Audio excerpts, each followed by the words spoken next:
কি কি রান্না করেছ? আমার মেলা খিদে লাগেছে। অনেক কিছু রান্না করেছি।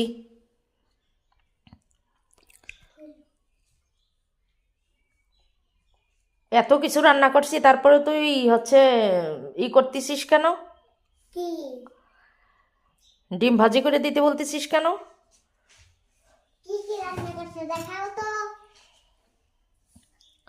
এই দেখো, এখানে বেগুনের চচ্চড়ি করছি ছোট মাছ দিয়ে। হ্যাঁ। তারপরে যে লাল শাক ভাজি, তোমার প্রিয় জিনিস। হ্যাঁ। তারপর তুমি বলতেছো যে ডিম পোস্ট করে দাও। এই দেখো, ইলিশ মাছ রান্না করছি, এটাও তোমার প্রিয়। এই যে ইলিশ মাছের পাতলা ঝোল করছি, এই যে দেখছো। তাহলে তুমি ডিম পোস্ট করে দিতে বলতেছো কেন, তাই বলো আগে। আর এই যে ভাত, এই যে ভাত,